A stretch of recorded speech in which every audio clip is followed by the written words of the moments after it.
of our Culture Showcase series, so thank you all for coming. I'm Scott Seaman, Dean of Libraries, and it's a real pleasure for me to introduce Ron Luce. Thank you so very much. Ron, very happy to be here. Thanks for coming. Let me briefly give you a couple of sentences about Ron and his background. Obviously, he's Executive Director of the Athens County Historical Society and Museum. If you've not been there, I encourage you to go. It's not far away. Ron previously taught and actually served as an administrator too at Hocking College for nearly 25 years. He's published articles and has done numerous presentations over the years, as you might expect. He's a graduate of Ohio University with both his MA and his PhD from here. But his BA came from someplace called... State University of New York College at Brockport. Yeah. So Ron, welcome, and I'm looking forward to your talk on From Coal Mines to National Unions. Thank you so very much. Well, it's a great pleasure to be here. I thought I might start by showing you any of you seen buttons similar to this anywhere? Or seen any talks or what's going on? Just for the uninformed in the room. What's going on? Vote no. Huh? Vote no, too. Vote no. Okay, there's a political view. What's the big issue? Collective bargaining. Collective bargaining. And let's just say, for example, that people buy into the argument that that state workers are paid too much and are lazy and not doing enough work for the money we pay them and all the things that some people would have us believe. And this somehow gets through and passes. Do you think that's the end of the discussion? No. What's the ultimate goal? Destruction of the working class. Destruction of the unions, for sure. And the middle class. And the middle class, that could certainly, a case could be made for that. But this issue that's going on right now is hardly new. This has been going on for a very long time. I recognize you. How you doing? Good, how are you? I'm fine. She even knows me and she still came, so that says something positive. The whole issue in this country since the great rise of the capitalist movement, particularly in the early 1800s, when so many big corporations started taking over and trying to make huge amounts of money for their investors, one of the issues was to try to keep costs as low as humanly possible. And the first place that many people tried to cut was the workers.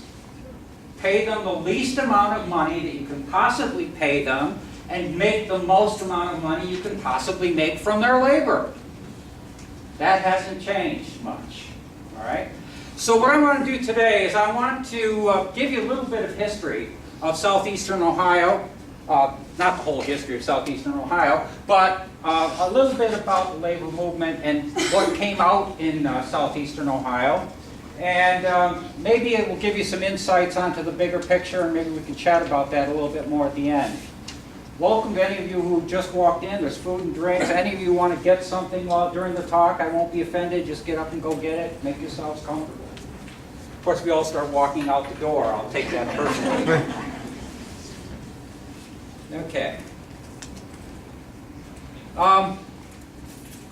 For a very long time in this state, particularly from about the 1840s up until about 1930, a lot of this part of the country was really bustling with activity, a lot having to do with the coal mines. And you saw common sites like this everywhere.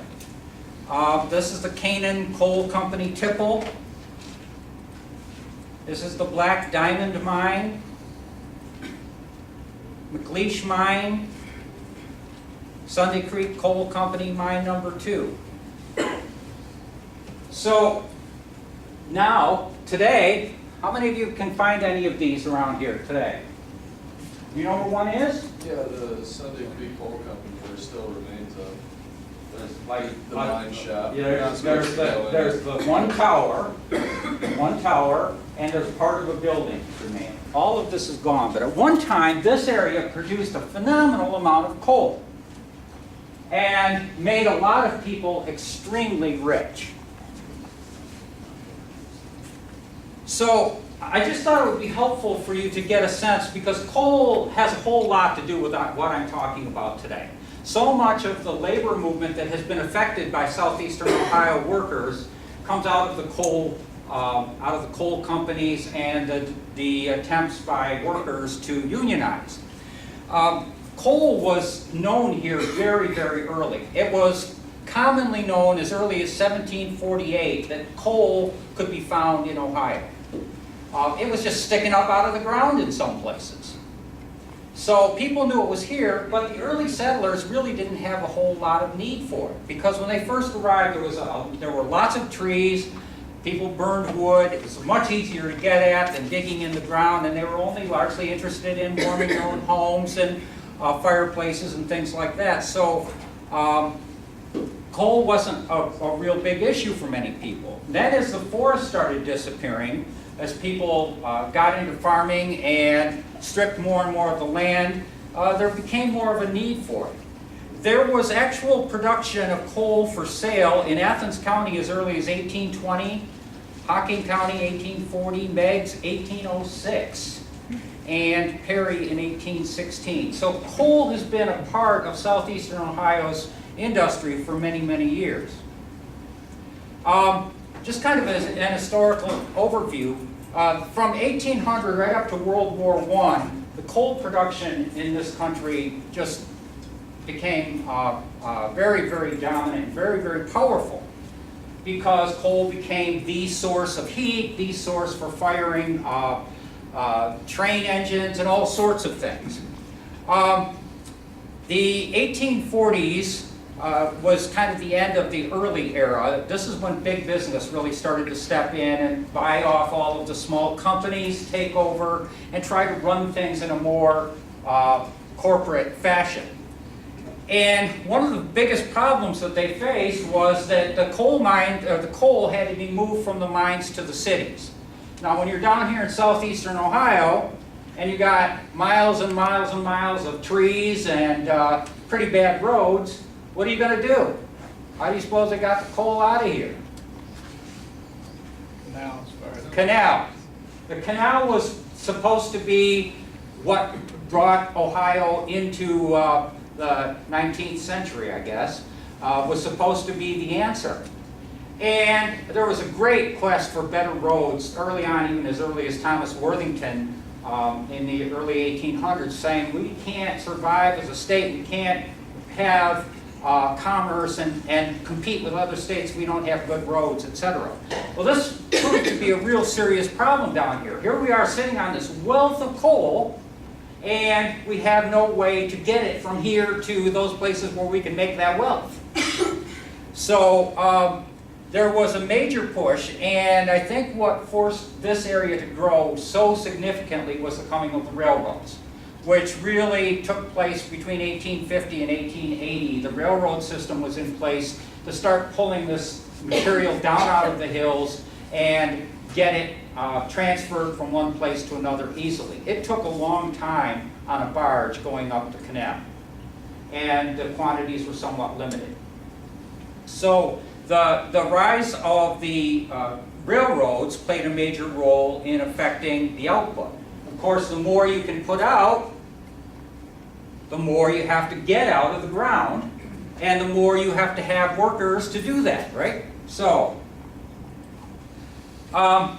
this is just a picture showing you a coal tipple with the trains coming underneath it. And these trains would be coming and going all day long in these mines. Many, many trains, train cars every day. And as time went on, as you can guess, the whole issue between corporate running, I'm sorry, I hate hiding out behind this thing. I really want to come up there, but I don't want to block your view. The issue of corporations controlling people and controlling what how they were going to work and what money they could make, et cetera, et cetera. I'm sorry? Would you? That would be wonderful. Thank you so very much. Gee, you're a whole different audience now. All right. I felt so professorial being stuck up there. And I'll get to more of the reasons for this in just a minute, but the disparities between the operators and the workers became so great, the workers had to find some way to survive, and then that resulted in the rise of unionism, which I'll talk about more in just a minute. Unionism was then even more greatly affected as the 1800s went on and more equipment came into play, which was taking away jobs from those people who were doing the labor, creating even more anger and frustration between the workers and operators. So the labor issues came down to what we deal with today. Still dealing with it right here in this state today. Are we going to fund people, or are we going to fund for-profit corporations and not worry about it? Okay? Can you get the next slide, please? Okay, so where does this all come from? Next slide. All right, well, first of all, early on, most of the mines were owned by one person or their family. The levering mine was owned by a family of people, and they would mine what they needed, sell to their friends, sell to their neighbors, but they weren't doing this to get filthy rich, but it was a way to make money, and it was local. Okay? Next. This was kind of a typical small mining operation. It might be a family, it might be just a small group of workers like this. It's getting a little bit bigger here. Then big business came in. It started buying out all the people from New York and Chicago and some of the big cities saw the potential to make millions.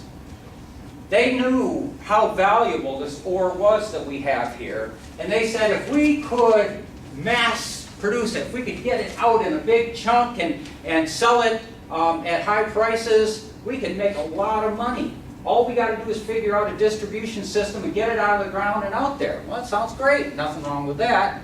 Unfortunately, early operators, and some might argue many today, believed that workers were essentially expendable. In other words, you were a wage slave.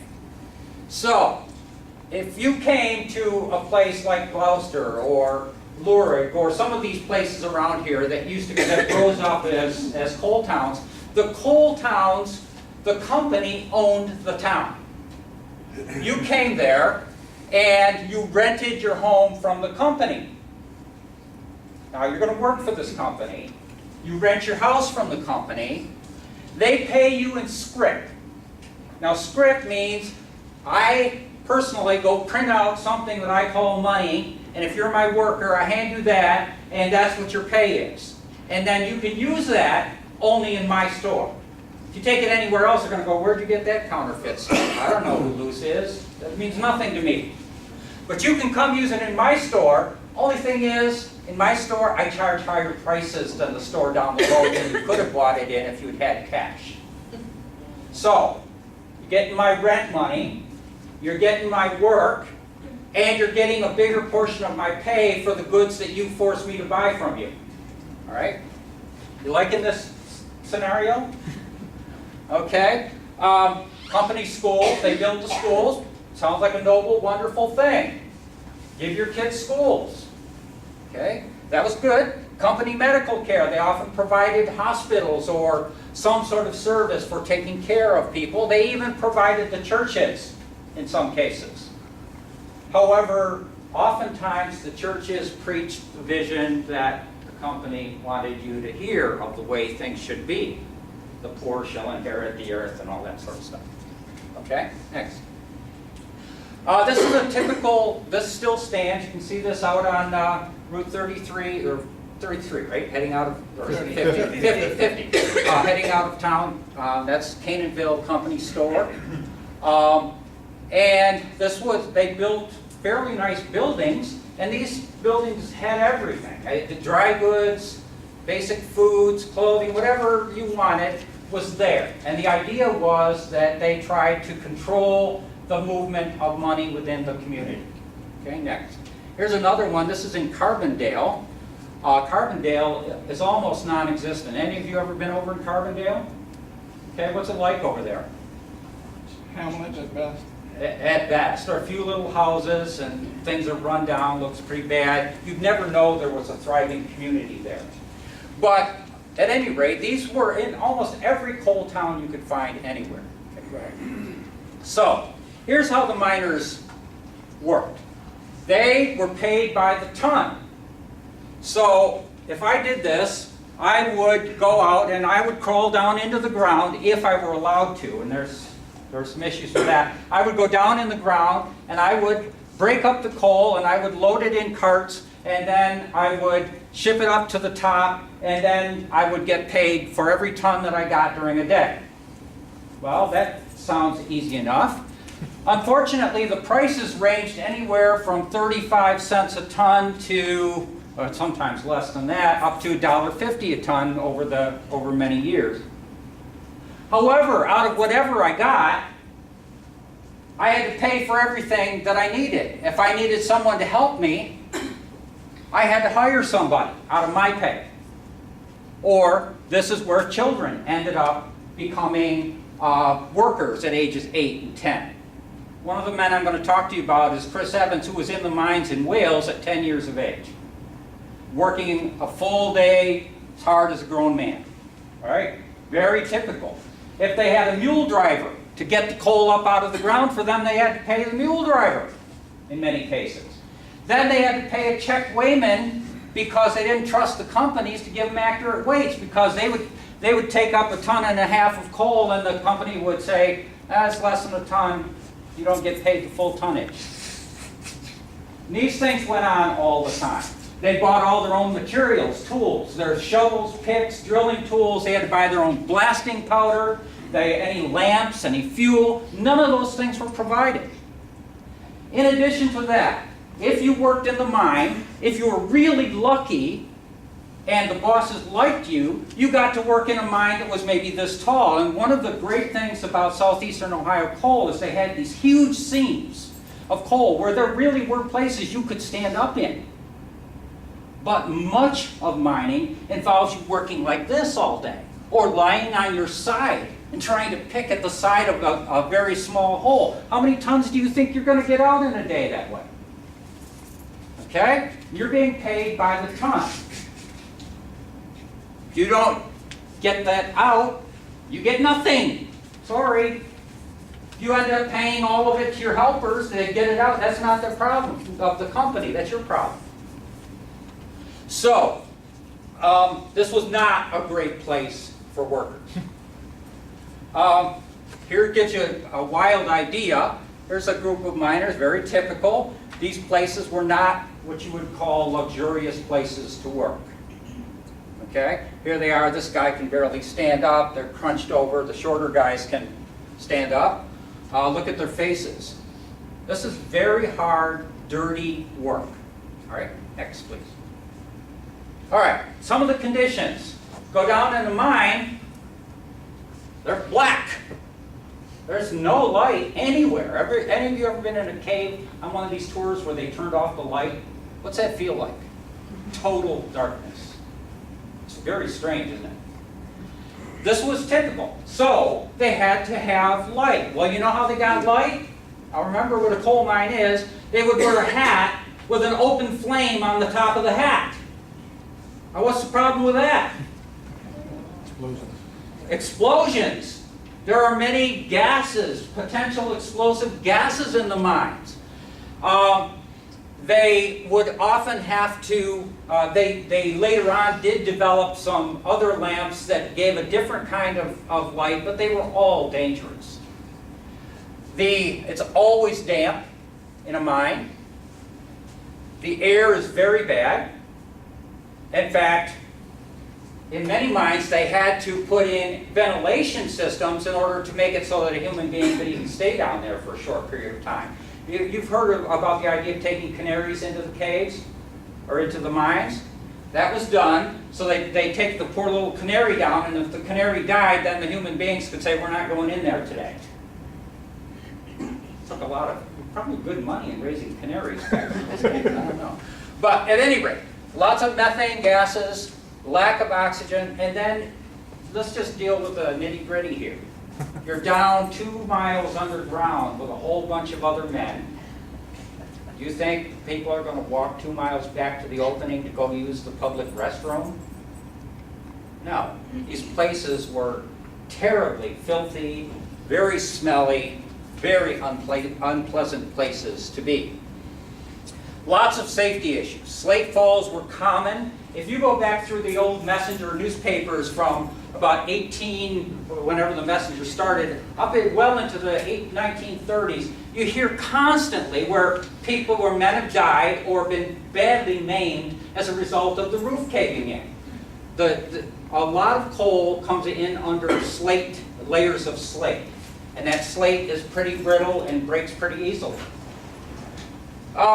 Sometimes people would be down there and just the silent or the odorless gases would affect them, and they would die in the mines, just not even aware that they were being taken away moment by moment. Explosions were very common. You still hear today of many coal mines where this goes on. Any spark of any kind in unsafe conditions can trigger an explosion. So that was a common thing that people had to go in the mines every day to think about. A lot of inadequate equipment. Companies, I'm not saying every company, and I'm not saying every corporation in America is evil and awful or any of that sort of thing. Please understand that. But I've read so many horrible deaths that took place that could have been avoided if companies had followed basic safety issues and given the correct equipment and trained people in safety. And they didn't do it because it cost money. So they were trying to cut corners and save. So this was often a huge issue. All right, next please. All right, mining always has been an extremely dangerous occupation. For centuries this has gone on. Over in England and Wales, people die regularly in coal mines even when they're doing all the right things. But then you start cutting corners and not following safety issues, then pretty soon lots of people are getting hurt on a regular basis. Laws did improve over time, largely due to some of these terrible incidents that occurred, like the Millfield mine disaster, which took 82 men's lives in a matter of a couple of hours in 1930. We'll talk some more about that. However, a lot of companies tried to avoid it. They still try to avoid having to deal with doing the safety things that they have to do because they cost money and it cuts into profits. Companies exist to make money, I understand that. But when safety becomes an issue to the point where you're killing your employees, there's a moral problem there, an ethical problem. Non-union workers had even less safety than union workers because if you stood up to the company and said, I don't feel safe in your mine, what would they say to you? Well, go find another job. You know, we're not forcing you to be here. Of course, you've sold your soul to the company store and you owe them, 10 years worth of work to pay off your debts. But at any rate, their concern is, hey, if you don't want to do it, somebody else will. And this is what was happening. Lots and lots of workers were being forced to accept these conditions because their only other option was to leave. Oh, I've got a wife and 4 kids back at my little 4-square house with barely enough room to move around in that the company rents to me, and I can't afford my bills, so what am I going to do? I accept it. Or I unionize. Next. Okay, this is just a quick picture when companies did do this sort of thing. You can see there would be a major expense in putting in an air ventilation system to keep men breathing underground. A lot of companies didn't like paying that kind of money. A lot of miners who died in mines could have been saved had there been proper air ventilation systems. This is actually the air ventilation system that was used out at mine number 6 in Millfield. Okay, next please. Okay, cutting corners. Well, this is where cutting corners gets you. On November 5th, 1930, 82 men lost their lives, in my opinion, absolutely needlessly. They went underground, and among them was the owner of the company, by the way. So, you know, some people, I'm always uncomfortable when people laugh like, it's like, you know, they got justice. But on another level, it tells you that they just weren't aware. Because you can bet if they really thought they were in danger, they wouldn't have gone down there. They would have sent somebody else down, but they wouldn't have gone down there. So a lot of people were kind of oblivious to this. So 82 men went down in the mines, and at 11:45 a.m. an explosion happened. And the way that happened was, at that time in 1930, you had electric going down into mines, feeding lights so people could see, and electric rails or cars to pull the coal up out of the ground.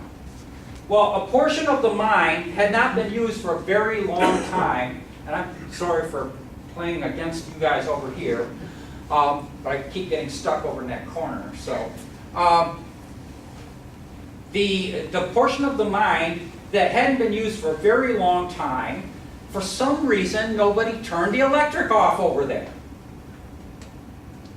And for some reason, nobody was inspecting portions of the mine for bad gases. And so the morning that the president brought his crew of friends in to see this new wonderful air shaft that they had put in the mines, which wasn't working yet, by the way, to see all of that, nobody knew that the methane gases in the portion of the mine that hadn't been inspected for a long period of time had built up to a point where they were extremely dangerous. There's coal dust in a mine that was floating in the air. You're supposed to keep it wetted down so that it doesn't float in the air. That wasn't done. And over in that far corner of the mine, unused portion of the mine, a slate fault happened. And the slate fell right across an electric line that was live, pushing the electric line down to the rails, the iron rails where the train car sat, caused an arc and set off this explosion that just blew through that mine like crazy. Now about 150, 60 men did get out, but 83 were just killed. 19 men managed to get behind what's called a bradish, and they pronounce it bradish. I would pronounce it bradis, but behind this thing that miners build, and they did survive. They were saved at the last minute. They were all just about dead and pulled out. But all of that because there wasn't proper air ventilation. People didn't want to pay inspectors to go actually do their jobs and look to make sure that there were no gases in the mine. And nobody took the time to turn off the electricity that had no business being on, and a portion of the mine was totally unused at that point. So, this is the kind of stuff that workers face. Okay, so the idea of a union was the only way that an individual could fight back. Next, please. Unions in the coal mining industry have been around for a long time. Very few of them lived very long or were terribly successful. But I am getting to the idea of the United Mine Workers of America, but it took a long time to get there. In 1849, as far as we know, there may have been others, but as far as we can locate at this point, the first local union of coal miners was formed in Pennsylvania. Many of the Welsh and English who came over here to work in the coal mines because they wanted to improve their lives settled first in Pennsylvania. And many of them brought over with them the concept of union, which was being fought for in England and Wales. So they came over here and they spread that idea, and there was an attempt to do that. It didn't last very long. In 1861, there was the first idea of trying, well, not the first idea, but the first real attempt to promote a national association. And in 1861, the American Miners Association was born. Now, what do you know about the year 1861? What happened? Civil War. Well, so what does the country do? And corporations, they say to workers, you need to serve your country. Don't ask for